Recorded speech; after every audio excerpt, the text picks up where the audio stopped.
ایک روز عظیم بیگ چغتائی غسل خانے سے نہا کر برآمدے میں جو نکلے تو کسی فقیر نے سڑک پر سے کھڑکی کی چلمن میں شاید پرچھائی یا جنبش دیکھ کر صدا دی، مائی تیرے بیٹا ہوئے۔ اس فقیر کی آواز عظیم بیگ چغتائی کو ایک فاقہ کشی، ضعیف العمر اور قابل رحم ہستی کی محسوس ہوئی۔ انہوں نے اسے گھوم کر صدر دروازے پر آنے کو کہا اور اپنی بیوی سے کہا کہ ایک انتہا سے زیادہ قابل رحم فقیر آیا ہے، اسے 2-4 پیسے دے دو۔ عظیم چغتائی کی خانم نے فقیر کا نام سن کر جلدی توسوں کو انگیٹھی پر سینکا، ایک پیالی میں بہت سا دودھ ڈال کر چائے بنا دی اور سینی میں 4 پیسے رکھ کر لڑکے سے کہا فقیر کو برآمدے میں بٹھا کر کھلا دے۔ وہ غریب محتاج قابل رحم فقیر جسے عظیم چغتائی نے بلایا تھا صدر دروازے کی پشت پر تھا۔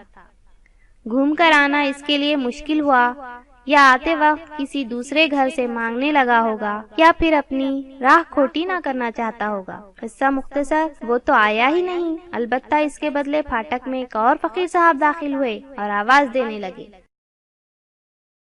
آواز پوری ہونے سے پہلے لڑکا ناشتہ لے کر پہنچا۔ اس نے دیکھا کہ ایک موٹا سا فقیر گلے میں مالا ڈالے، فقیرانہ لباس، گلے میں جھولی، ہاتھ میں چمبل، تہمند باندھے موجود ہے۔ لڑکے نے فقیر کو آواز دی، سائیں جی برآمدے میں آ جاؤ۔ فقیر فوراً چلا آیا اور ناشتہ شروع کر دیا۔ ادھر عظیم چغتائی نے خانم سے کہا کہ ایک پرانا سویٹر اور قمیص فقیر کو بھیج دو، سردی کا وقت ہے اور غریب مر رہا ہوگا جاڑے سے۔ خانم نے جلدی سے قمیص اور سویٹر لڑکے کو دے دیا۔ عظیم چغتائی نے لڑکے سے پوچھا فقیر کیا کہتا ہے؟ لڑکے نے جواب دیا کہ خوب دعائیں دے رہا ہے اور کھا رہا ہے۔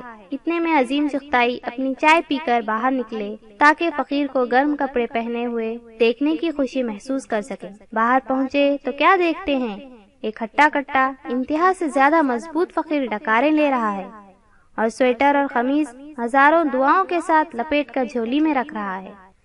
دراصل یہ مستنڈا صرف ایک سینہ کھلی فقیروں والی کفنی پہنے تھا اور ایسا معلوم ہوتا تھا جیسے وہ صبح کی سرد ہوا سے لطف اٹھا رہا ہے۔ سینہ بالشت بھر اونچا، داڑھی منڈی ہوئی، کلے چڑھے ہوئے، یہ سب دیکھ کر عظیم چغتائی کی جان سلگ کر رہ گئی۔ جی میں آیا کہ اس کمبخت کا منہ نوچ لوں، ڈنڈا اٹھا کر اس کے سر میں ڈال دوں، مگر اپنے دوست جو اسی وقت آئے تھے اس نے 2 لفظوں میں فقیر سے ستم آرائی بیان کی اور فقیر سے کہا اتنے موٹے تگڑے ہو کر بھیک مانگتے ہو، شرم کی بات ہے۔ فقیر نے اپنی مجبوری کو بیان کرنا شروع کیا۔ عظیم چغتائی یہ چاہتے تھے کہ کسی طرح سویٹر اور قمیص اس سے واپس چھین لیں، مگر ان کے دوست نے کہا یہ مناسب نہیں ہے۔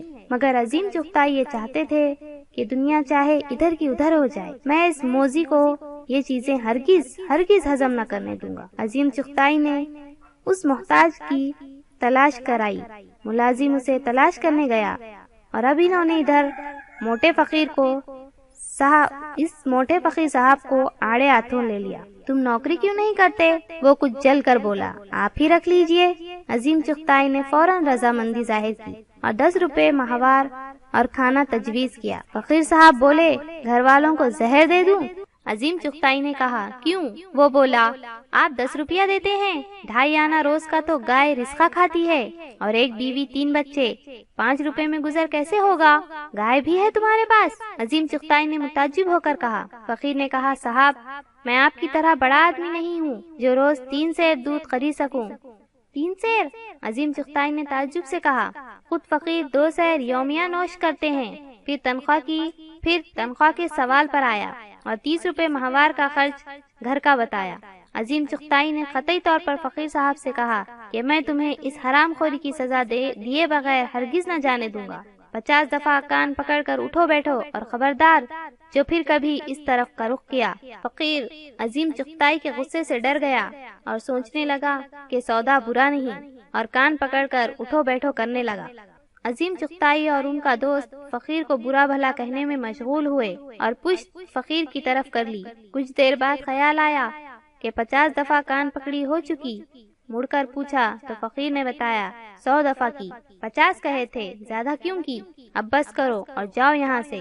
فقیر بولا صاحب 500 بیٹھکیں روز لگاتا ہوں میں، سوچا کہ اب بار بار کون کرتا پھرے، لاؤ یہیں پوری کر لوں۔ عظیم چغتائی نے اسے غور سے دیکھا اور بولے، کیا تو پہلوانی کرتا ہے؟ اس نے جواب دیا، ویسے نہیں کرتا، پر شہر کے جس پٹھے سے جی چاہے لڑا لیجئے۔ ارے کمبخت، جی میں تو یہی آتا ہے کہ تیرا اور اپنا سر ملا کر لڑا لوں، نکل یہاں سے۔ فقیر نے جلدی جلدی اپنی جھولی اور ڈنڈا اٹھایا اور سینکڑوں دعائیں دیتا ہوا چلا گیا۔